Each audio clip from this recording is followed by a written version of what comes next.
जय श्री कृष्ण सभी को। मैं Balbir Agarwal Taurus education institute में आपका हार्दिक स्वागत करता हूं, अभिनंदन करता हूं।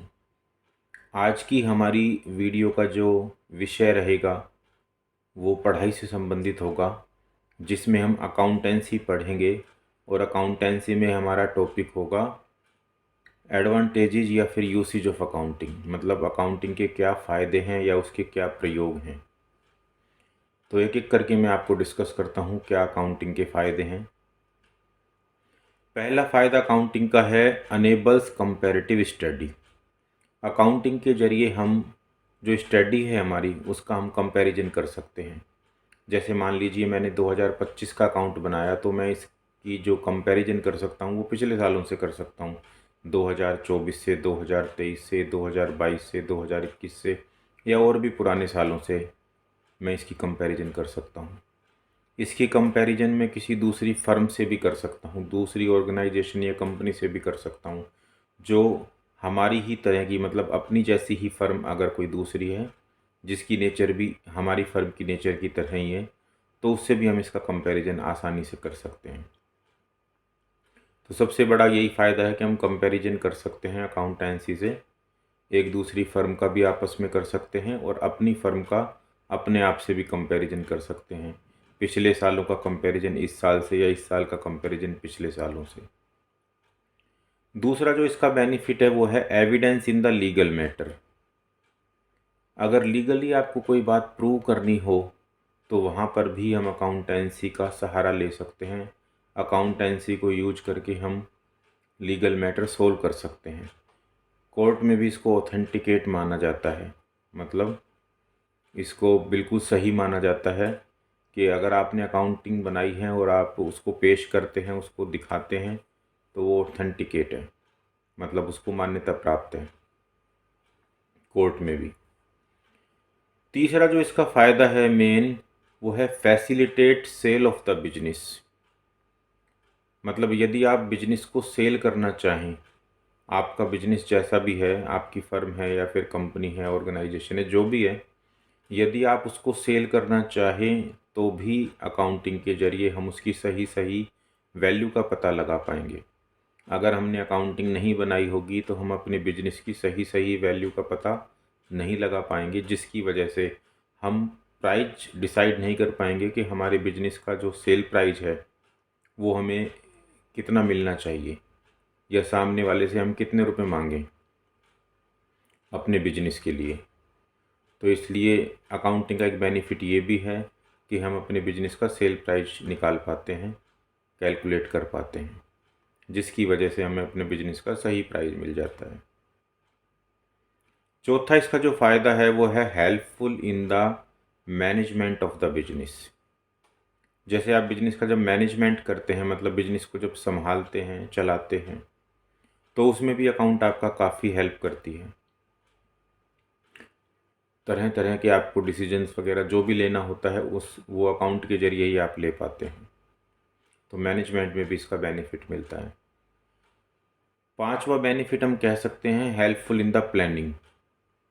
आपने फ्यूचर के लिए कोई प्लानिंग करनी है, किसी तरह की कोई प्लान बनाना है कि कोई योजना बनानी है किसी तरह से कि भाई मुझे आगे क्या काम करना है, तो अकाउंट को देखकर ही हम ये पता लगा पाते हैं कि हम भविष्य में किस तरह से क्या काम कर पाएंगे। जैसे हमारी अभी सेल कितनी हुई है, तो उसके इस हिसाब से हम ये देख पाते हैं कि फ्यूचर में फिर हमारी सेल कितनी रहेगी, उसके हिसाब से हम कोई प्लान कर पाएँ।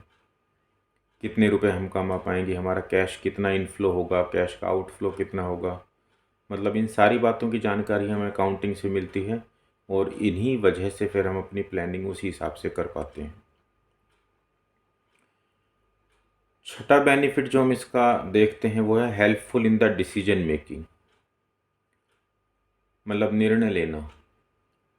जैसे हम अकाउंटिंग के ज़रिए अपनी बिजनेस की सारी इन्फॉर्मेशन जान जाएंगे, हमें पता रहेगा कि हमारे बिजनेस की पोजीशन कैसी है, तो उसी हिसाब से फिर हम प्लानिंग करेंगे और फिर डिसीजन लेंगे कि हमें आगे अब क्या करना चाहिए।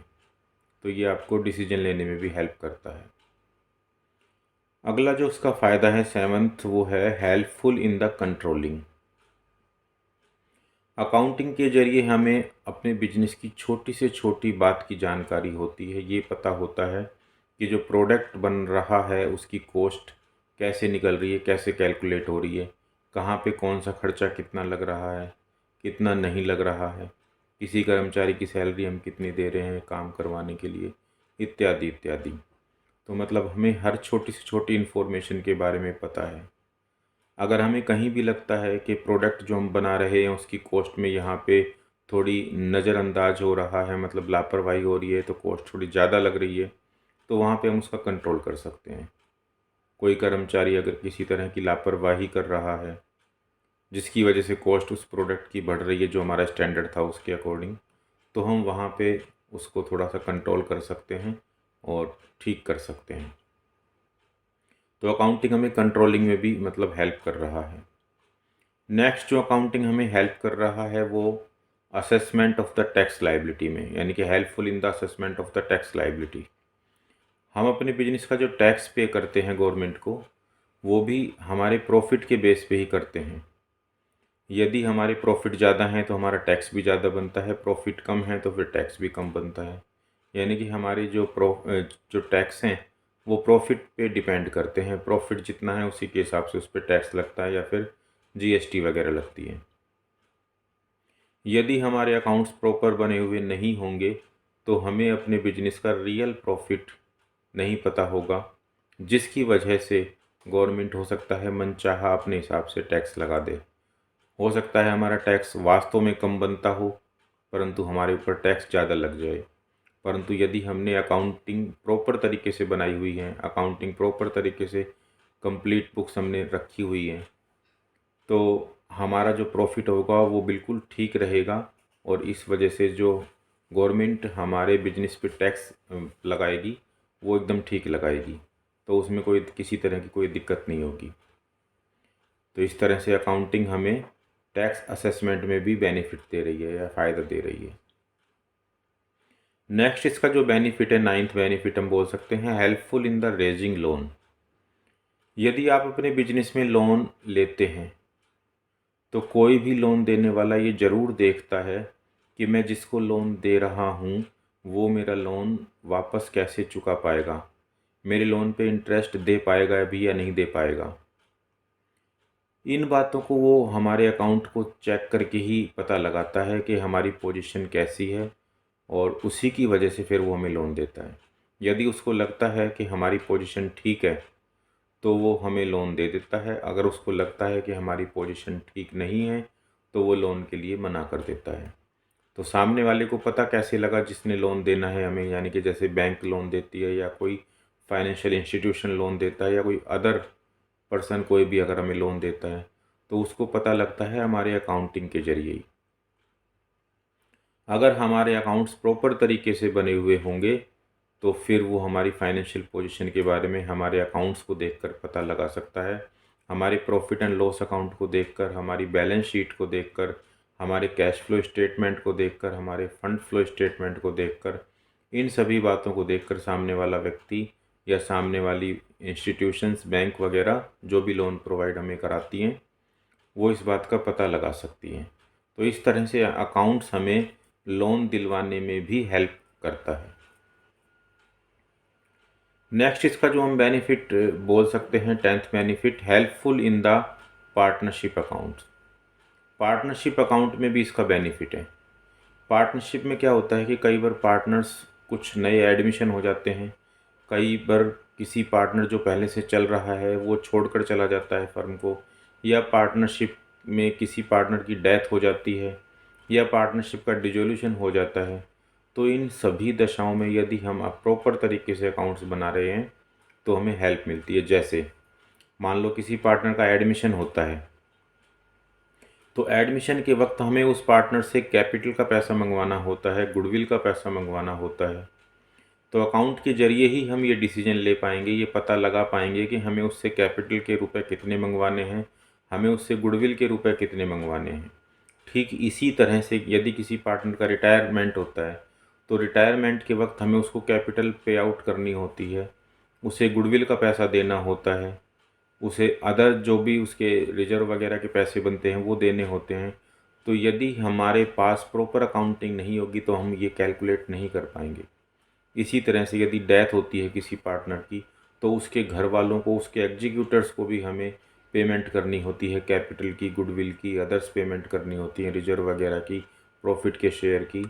तो वो सारा कुछ जो हम कैलकुलेट कर पाएंगे वो केवल अकाउंटिंग के ज़रिए ही कर पाएंगे। यदि हमने प्रॉपर तरीके से अकाउंट्स बनाए हुए होंगे तो ही हम ये पता लगा पाएंगे कि हमने पार्टनर से कितने पैसे मंगवाने हैं एडमिशन के टाइम पे, या रिटायरमेंट या डेथ के टाइम पर कितने पैसे हमें वापस देने हैं। तो इस वजह से अकाउंटिंग हमें पार्टनरशिप में भी हेल्प करता है। नेक्स्ट जो इसका बेनिफिट है वो है prevention and the detections of the error and frauds. Accounting आपके बिजनेस में रोकथाम करता है आपके फ्रॉड्स की, एरर की। अगर आप अकाउंट्स बनाते वक्त थोड़ी सी कोई एरर कर देते हो तो 99% एरर अकाउंटिंग आपकी पकड़ लेता है। जब आप ट्रायल बैलेंस बनाते हो लेजर के बाद, तो उसमें वो दोनों पक्ष, डेबिट और क्रेडिट, बराबर नहीं आते। इस वजह से हमें पता लग जाता है कि अकाउंटिंग में हमने कहीं ना कोई गलती कर दी है। तो उस गलती का हमें पता लग जाता है अकाउंटिंग के ज़रिए। अगर हम अकाउंटिंग नहीं करेंगे तो उन गलतियों का हमें पता नहीं लग पाएगा। इसी तरह से यदि आपका कोई एम्प्लॉय आपसे फ्रॉड करता है तो 99% हमें अकाउंटिंग के ज़रिए उस फ्रॉड का भी पता लग जाता है कि किस कर्मचारी ने, किस एम्प्लॉय ने हमारे बिजनेस में फ्रॉड किया है। तो इस तरह से अकाउंटिंग हमारे बिजनेस में हेल्प कर रहा है एरर को ढूंढने में और फ्रॉड को डिटेक्ट करने में। मतलब नेक्स्ट जो हम इसका बेनिफिट बोल सकते हैं वो information regarding profit and loss account. आपके बिजनेस में कितना प्रॉफिट हुआ, आपके बिजनेस में कितना लॉस हुआ, उसके पीछे रीजन क्या है, इन सब बातों का पता भी केवल अकाउंटिंग ही लगा पाता है।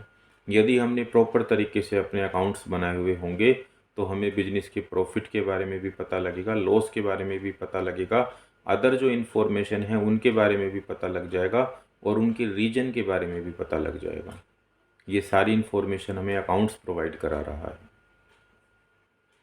नेक्स्ट हम इसका बेनिफिट बोल सकते हैं information regarding financial position of the business. Business की फाइनेंशियल पोजीशन कैसी है, मतलब बिजनेस की फाइनेंशियल पोजीशन अच्छी है, ख़राब है, तो इन सारी इन्फॉर्मेशन को भी हमें अकाउंट्स ही बताता है। हम बिजनेस की बैलेंस शीट को देखकर, प्रॉफिट एंड लॉस अकाउंट को देखकर, cash flow, fund flow statement को देखकर बिजनेस की पोजीशन के बारे में पता लगाते हैं कि हमारी बिजनेस की पोजीशन कैसी है। और ये केवल हो पाता है अकाउंट के ज़रिए। यदि हमने अकाउंट्स ही नहीं बनाए हुए होंगे तो फिर हम trading and profit and loss account, balance sheet, cash flow statement, fund flow statement, comparative study कैसे कर पाएंगे। तो हम अपने बिजनेस की पोजीशन के बारे में भी पता नहीं लगा पाएंगे। तो सीधी सीधी बात है कि हम अकाउंट बनाने से बिजनेस की पोजीशन के बारे में भी पता लगा पाते हैं। तो ये भी एक बहुत बड़ा बेनिफिट है।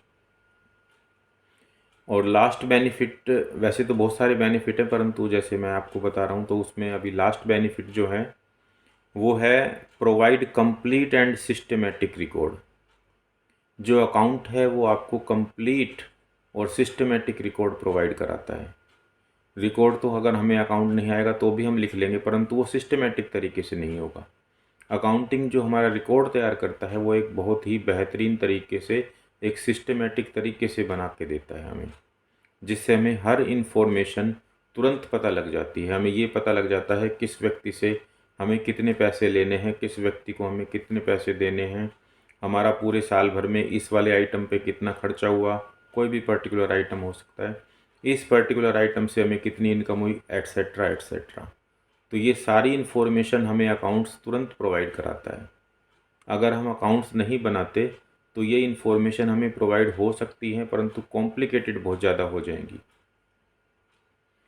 और हर व्यक्ति का बनाने का जो तरीका होगा वो भी बहुत अलग अलग होगा, तो कोई भी उसको पढ़ के समझ नहीं पाएगा। तो एक्चुअल में अकाउंट्स के जो बेनिफिट हैं वो बहुत ज़्यादा हैं। वैसे मैंने आपको भी लगभग 14 बेनिफिट यहाँ पे डिस्कस कर दिए हैं और आशा है आपको मेरे द्वारा दी गई ये सारी जानकारी, जो आपको मैंने बेनिफिट ये बताए हैं, अच्छे लगे होंगे, समझ आए होंगे। अगर फिर भी आपका कोई डाउट है तो आप मुझे कमेंट बॉक्स में लिखकर ज़रूर पूछिएगा। कोशिश करूँगा आपके कमेंट का आंसर देने की। मिलता हूँ आपसे अगली वीडियो में, तब तक के लिए जय श्री कृष्णा, जय श्री कृष्णा। टॉरस एजुकेशन संस्थान से संबंधित और अधिक जानकारी के लिए आप हमसे संपर्क कर सकते हैं। धन्यवाद। You can contact us for more information related to Taurus education institute. Thank you.